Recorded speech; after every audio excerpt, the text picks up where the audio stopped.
जिन जिन लोगों ने डिफॉल्ट किया, इस देश को चूना लगाया, इस देश के आर्थिक संसाधनों का दोहन किया, उनमें से एक भी व्यक्ति जो है ये सरकार वापस लेके नहीं आ पाई।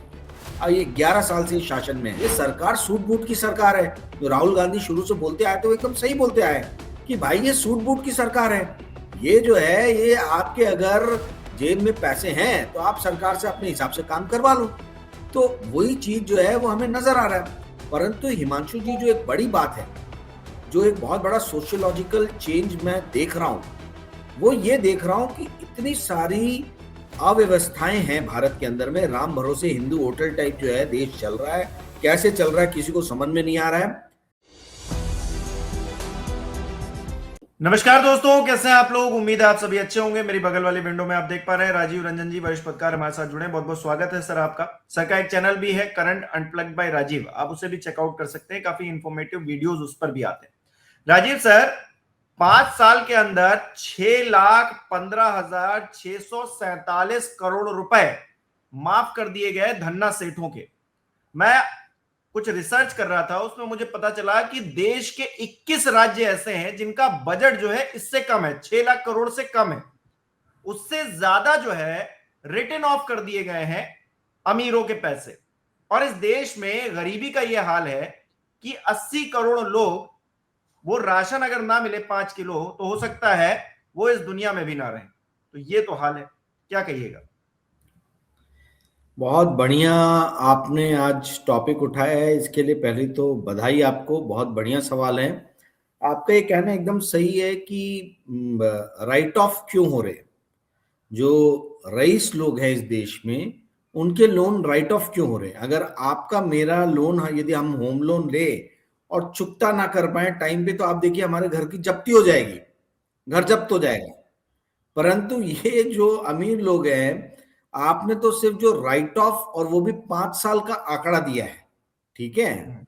ये आंकड़ा तो 15 लाख करोड़ पहुंच चुका है एनपीए का, ठीक है। और उसमें से आप जो एवरेज रिकवरी रेट जो है एनपीए में, वो 8% के आसपास में।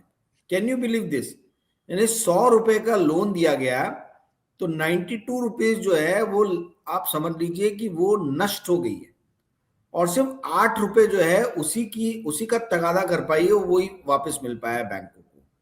तो भारत के बैंकों ने पहली बात तो क्यों इस तरीके के लोन बांटे, ये पहला सवाल उठता है। दूसरी बात, यदि लोन बांटे तो क्या उन्होंने किसी भी तरीके का सुपरविजन, निरीक्षण किया था कि जो भी कोलैटरल रखा जा रहा है उस कोलैटरल की वैल्यू जो है वो, मतलब अगर फैक्ट्री किसी ने रखा है गिरवी और उसके एवज में पैसे लिए हैं, तो क्या फैक्ट्री की वैल्यू उतनी है जो कागजों पे दिखाई जा रही है, ठीक है। और यदि नहीं है, ठीक है, तो फिर कार्रवाई क्या होगी बैंकों की उन अधिकारियों के खिलाफ। और यदि है तो फिर 100 में से 92 रुपए नष्ट क्यों हो जा रहे हैं। तो देखिए क्या है, पूरा का पूरा सिस्टम ही अंदर से सड़ चुका है हिमांशु जी। पूरा का पूरा सिस्टम सड़ चुका है। इसमें मतलब ये सिर्फ ऐसा नहीं है कि जो सत्ता पक्ष है, भारतीय जनता पार्टी, उसके नेता भ्रष्ट है, या जो है उसके टॉप पे बैठे हुए लोगों ने कुछ गलत डिसीजन ले लिया है। बैंकिंग सेक्टर पूरी तरीके से सड़ चुका है। यही चीज हमने कांग्रेस के समय में भी देखा था। अनाप शनाप लोन बांटे गए उस टाइम में, और जो जो लोन बांटे गए सब एनपीए में गए, और वो कहानी खत्म होने का नाम ही नहीं ले रही है, वो कहानी जारी है। तो जब तक आप आमूल चूल परिवर्तन नहीं करोगे, रिफॉर्म नहीं करोगे। देखिए जेमी डायमंड, जो जेपी मॉर्गन विश्व का बहुत बड़ा बैंक है, अमेरिका का सबसे बड़ा बैंक है, जेमी डायमंड जो उसके सीईओ है, उन्होंने कहा था कि यदि आपको किचन में एक कॉकरोच नजर आए तो समझ लेना कि एक कॉकरोच नहीं है, बहुत सारे कॉकरोच है। और ये कॉकरोच थ्योरी जो है ये बैंकिंग सेक्टर में बहुत ही तेजी से व्याप्त हुई। इसका अर्थ क्या हुआ कि यदि आपको कोई बड़ा एनपीए नजर आ रहा है तो वो फिर सिर्फ एक बड़ा एनपीए नहीं है। आप ये समझ जाइए कि ऐसे बहुत सारे एनपीए जिनको छुपाया जा रहा है, ठीक है। तो ये जो 6.25 लाख करोड़ आप जो फिगर बता रहे हो, कई बैंकों का तो इक्विटी पूरा वाइप आउट हो जाएगा। वाई इक्विटी मतलब इन बैंकों का जो नेटवर्थ है, जो इनका अस्तित्व है, जो इक्विटी इन्होंने डाली है, वही पूरी की पूरी वाइप आउट हो जाएगी। अगर हम ये एनपीए के अमाउंट को ले तो।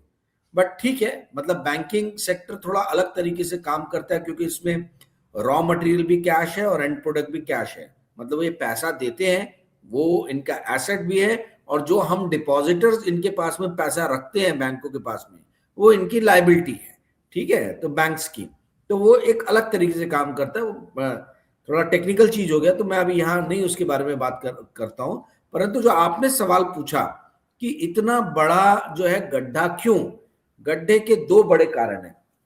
पहला तो बैंकिंग लोन आलतू फालतू तरीके से, गलत तरीके से बांटा गया। दूसरा ये कि देश में जो सरकार की नीतियां हैं वो इतनी खराब है कि अच्छे खासे उद्योग धंधे चौपट हो जाए। आप चीन चीन चीन करते रहे तो चीन से कच्चा माल पूरा का पूरा भारत में डंप हो रहा है, भारत में फेंका जा रहा है, लोहे से लेके तो खिलौने तक आप देखिए सब चीन से आ रहा है। तो यहाँ का जो व्यापारी है वो चीन के खिलाफ, चीन से जो हम उत्पाद जो है वो आयात कर रहे हैं उसके खिलाफ लड़ नहीं पा रहा है। भारत सरकार क्यों नहीं अपने खुद के व्यापारियों के हाथों को मजबूत करने का प्रयास कर रही है? ये अपने आप में एक बहुत बड़ा सवाल है। यहाँ पर बिजली के दाम बहुत ऊंचे हैं, यहाँ पे बैंकों से जो लोन लिया जाता है तो उसके ब्याज दरें बहुत ऊंची हैं, यहाँ पे इंफ्रास्ट्रक्चर नहीं है इसलिए लॉजिस्टिक कॉस्ट बहुत हाई है। तो ये सारी चीजें जब आपकी चाइना के बनिस्पत ऊपर रहेगी, चाइना में 2% पे लोन मिलता है, हमारे यहाँ किसी भी व्यापारी को 8% के नीचे लोन ही नहीं मिलेगा। ठीक है, बिजली की दरें जो है यहाँ पे रिटेल के लिए सस्ती है, यानी मेरे और आपके घर के लिए सस्ती है, बट जो इंडस्ट्रियल कंज्यूमर्स है उनके लिए अनाप शनाप रेट है, वो उस रेट पे उत्पादन कर ही नहीं सकते। आप अगर इनके कल कारखानों तक देखें, सड़कें कैसी जाती हैं, कार्गो पहुंच सकता है नहीं पहुंच सकता, आपको रोना आ जाएगा, इतनी ज्यादा दयनीय स्थिति में है। तो अमूलचूल परिवर्तन करने की जरूरत है। देखिए, ग्राउंड लेवल से काम करने की जरूरत है। बहुत ज्यादा जो है अभी कमियां हैं। आज की डेट में ऐसा हो गया है कि इंडस्ट्रीज को सिर्फ लैंड दे दिया जाता है, पर लैंड से ही अकेले काम तो नहीं बनता ना। लैंड के ऊपर में फैक्ट्री लगाना है, फैक्ट्री के बाद में वहां इंफ्रास्ट्रक्चर होना चाहिए कि जो एंसिलरी यूनिट्स हो, अगर कोई ऑटो की कंपनी है तो उसको एंसिलरी प्रोवाइड्स करने वाली कंपनी हो, अगर कोई फूड की कंपनी हो तो वहां पे पैकेजिंग बहुत सारे यूनिट्स हो कि पैकेजिंग हो सके। एक अमूलचूल जो है वो देखने वाली व्यवस्था, मतलब जो व्यवस्था जो है वो गायब है। इसलिए मैं बार बार बोल रहा हूँ कि अमूलचूल परिवर्तन करने की जरूरत है, क्योंकि आप एक आइसोलेशन में मैन्युफैक्चरिंग यूनिट नहीं खड़ी कर सकते हो। मैंने मान लीजिए फूड की कोई इंडस्ट्री खड़ी की और उसके बाजू में पैकेजिंग है ही नहीं, और मुझे 200 किलोमीटर दूर से पैकेजिंग के लिए मटेरियल मंगाना पड़ रहा है, तो मेरा सामान तो अपने आप ही महंगा हो जाएगा। तो कहने का अर्थ यह है कि इंडस्ट्रियल पॉलिसीज जो है वो भी बहुत खराब तरीके से बनाई गई हैं, और बहुत ही खराब तरीके से जो है उनको एग्जीक्यूट किया गया है। जो बड़े लोग हैं उन्हीं बड़े लोगों को फायदे पे फायदे दिए जा रहे हैं। वही नेता मंत्री संतरी अपनी टेक्सटाइल यूनिट खोलेंगे तो टेक्सटाइल यूनिट्स को जो है इलेक्ट्रिसिटी जो है सब्सिडाइज रेट में मिलना शुरू हो जाएगा। मतलब यहाँ पे जो नेता लोग हैं वो जिस इंडस्ट्री में घुस रहे हैं उसके हिसाब से नीतियां बननी शुरू हो जाती है। ठीक है, तो ये बहुत बड़ा कारण है। नीतियां जो नहीं है, सर, नीतियों एक चीज है ना कि जो अमीर तबका है उसको सुविधाएं मिल रही हैं, उसको सुविधाएं मिले और आम जनता को भी सुविधाएं मिले तो किसी को कोई तकलीफ नहीं है। लेकिन यहां पे ये है कि गरीबों का पेट काटा जा रहा है, उनकी जेब पर डाका डाला जा रहा है। आप पेट्रोल जो है कहा करते थे 45 रुपए में मिलेगा, आज 90 रुपए में मिल रहा है। डॉलर के मुकाबले अगर रुपया 90 पहुंच गया है तो फिर जो है आप बोलेंगे नहीं। और ऐसी एक नहीं, मतलब हर सेक्टर में जाइएगा, हर जगह पर जाइएगा तो इन्होंने गरीब का पेट काट रखा है, गरीब को जो है परेशान कर रखा है। लेकिन अमीरों के ये जो है कितने सगे हैं। एक और उदाहरण जो है अपने दर्शकों को देंगे, उस पर भी चर्चा करना चाहूंगा मैं, क्योंकि नॉर्मल पैसेंजर्स को लेकर इंडिगो का जो हाल है, एक तो हम चर्चा कर भी चुके हैं किस तरह से 65% जो है उन्होंने पूरा मार्केट कैप्चर करके रखा, और अब कहा जा रहा है कि 10% हमने जो है कट कर दी है, जो उनकी फ्लाइट्स है वो कट की है 10%। मतलब अभी भी 50% से ज्यादा तो मार्केट जो है उनका वैसे ही कैप्चर्ड है। खैर, नॉर्मल आदमी परेशान है।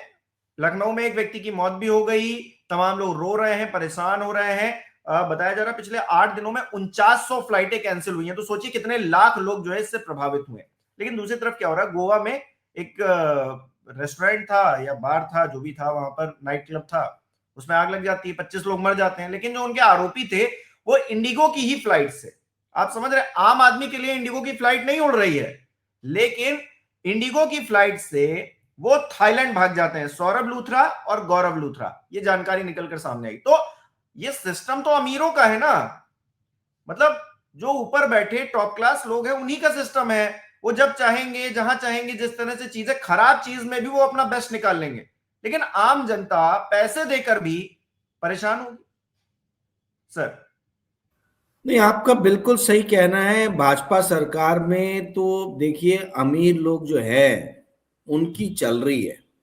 अमीर लोग जो है जिनके पास में संसाधन है, पैसे हैं, वो अपने हिसाब से नियम कानून को तोड़ मरोड़ रहे हैं। इसमें कोई दो राय, दो शक की गुंजाइश ही नहीं है।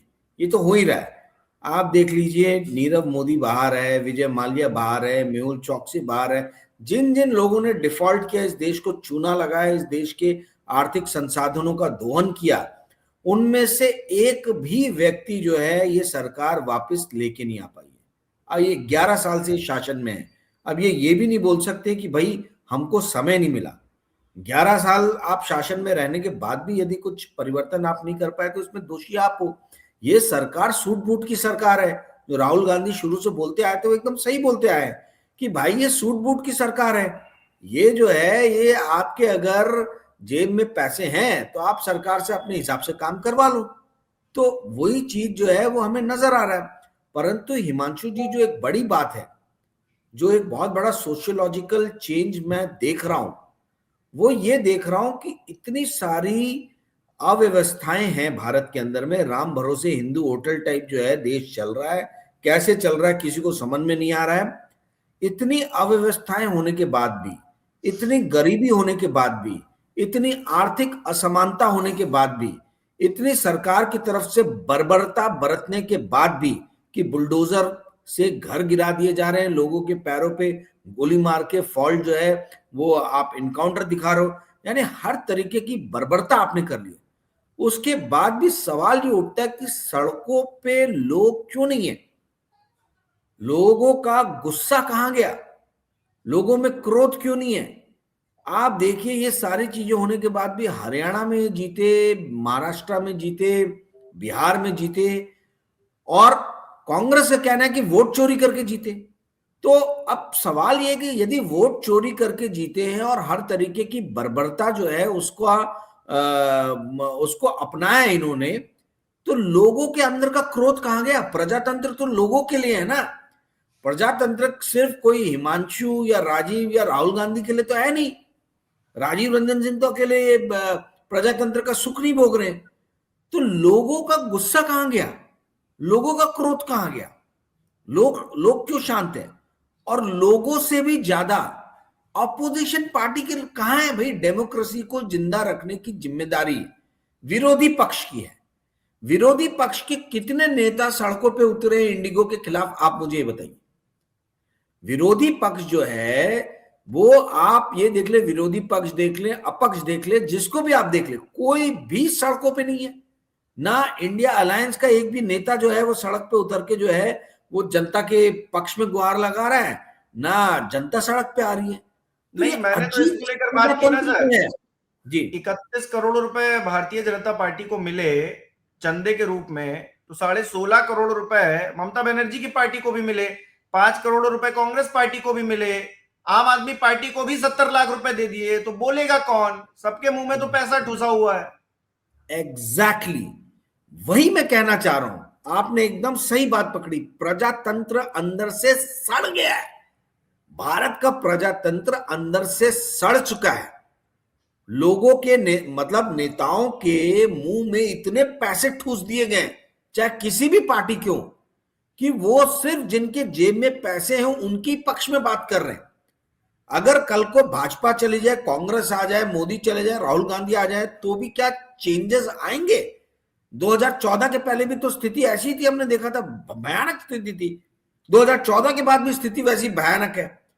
तो सिर्फ नेता बदलने से, पार्टी बदलने से प्रजातंत्र मजबूत हो जाएगा, ऐसा तो नहीं है। क्यों ऐसा नहीं है? क्योंकि ये अंदर से सड़ गया है। ये प्रजातंत्र, ये डेमोक्रेसी, ये सिस्टम जो है, ये सिर्फ और सिर्फ अमीर लोग, रसूख वाले लोग, जिनके पास में ताकत है, जिनके पास में पैसे का पावर है, उनके लिए ही प्रजातंत्र है, बचा है। बाकी और किसी की कोई सुनवाई नहीं है। मैं और आप इस मंच पे ना जाने कितनी बार इस विषय पे चर्चा कर चुके हैं कि हमारी डेमोक्रेसी को हो क्या गया है। हमारी डेमोक्रेसी के अंदर का जो वो जीवंत रखने वाले जो वो ज्योत थी, वो ज्योत कहां चली गई है? लोगों के अंदर की जो ज्योत थी वो कहां चली गई? दीपक बुझ क्यों गए? लोगों का क्रोध कहां गायब हो गया? विपक्षी पार्टी के नेता कहां गायब हो गए? आप देखिए, विपक्षी पार्टी के नेता सिर्फ ट्वीट करके सोचते हैं कि भाई हमारी जिम्मेदारी पूरी होगी, या एक आदि कभी यदा कदा प्रेस कॉन्फ्रेंस ले लेंगे या प्रेस रिलीज जो है वो इश्यू कर देंगे। तो ऐसे क्या हम प्रजातंत्र को अपने जीवित रखेंगे?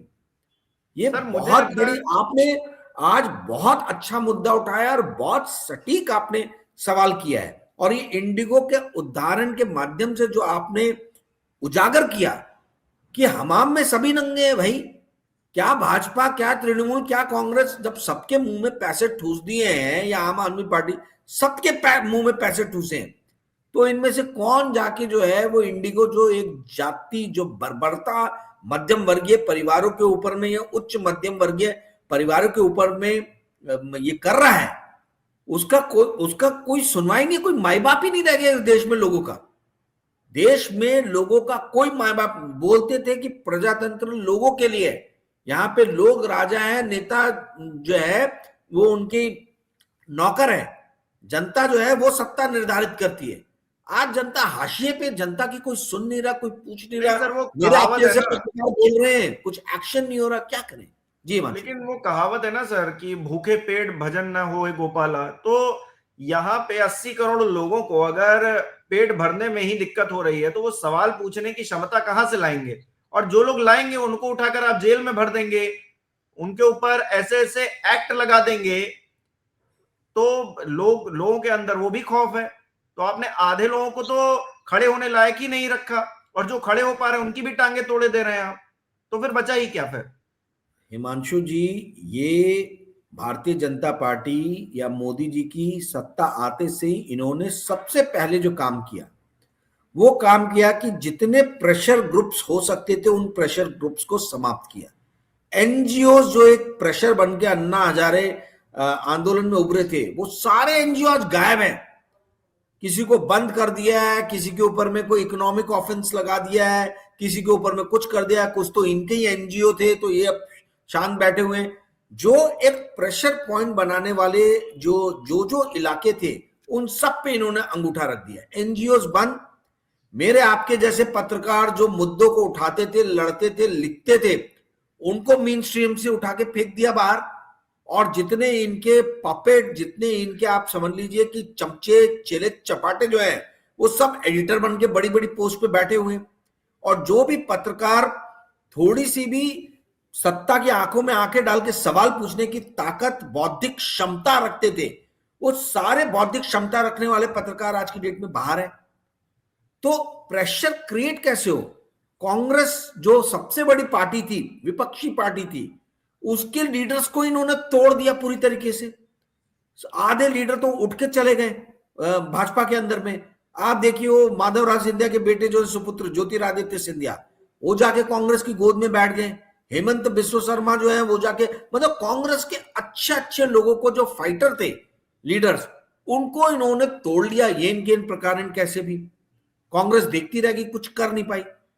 जो दूसरी पार्टी थी जो लड़ सकती थी सड़कों पे आके, आम आदमी पार्टी, जो कि आंदोलनों से ही उभरी थी, आम आदमी पार्टी के 4-5 बड़े लीडरों को जेल में डाल के पूरी पार्टी को इन्होंने सिग्नल दे दिया कि don't try to act over smart, ज्यादा होशियारी बताओगे सबको जेल के अंदर डालेंगे।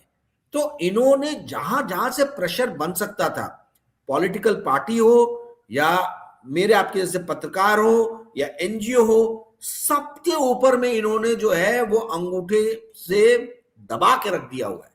और ये कारण है, देखिए, कोई भी डेमोक्रेसी के सुचारू रूप से चलने के पीछे ये प्रेशर पॉइंट्स बहुत बड़ा रोल प्ले करते हैं। ठीक है, आंदोलन ऐसे नहीं खड़े होते, आंदोलन खड़े किए जाते हैं, और आंदोलन जनता के मुद्दों पे खड़े किए जाते हैं। आज हो ये रहा है कि जनता शांत है, क्योंकि जनता को पता ही नहीं है कि उनके साथ हो क्या रहा है। यदा कदा कभी इंडिगो जैसी चीज हो जाती है तो टीवी में देखने को मिलता है, अन्यथा टीवी में तो हर चीज चंगा है, सब बढ़िया चल रहा है। तो इन्होंने बहुत ही खूबसूरती के साथ में नर्क को भी स्वर्ग में परिवर्तित कर दिया है, और लोगों को यह एहसास दिला दिया है कि आप तो स्वर्ग में ही जी रहे हो जी। आप किसी भी तरीके की कोई जो है वो समस्याओं को सामने लाइए नहीं, और किसी भी तरीके की आप कोई भी परेशानी जो है उसको उठाइए नहीं, क्योंकि परेशानियां तो है ही नहीं। जैसे चीन कभी भी भारत में घुसा नहीं था, हमारे सैनिकों को कभी चीन ने मारा नहीं था, कोई ना घुसा है ना कोई घुसेगा वाला जो डायलॉग है राजनाथ सिंह जी का, उसी तरीके से पूरी की पूरी पार्टी, पूरी की पूरी सरकार वैसी बिहेव कर रही है कि 90 के पार रुपया चला गया तो कोई दिक्कत नहीं है जी, सब बढ़िया है देश के अंदर में।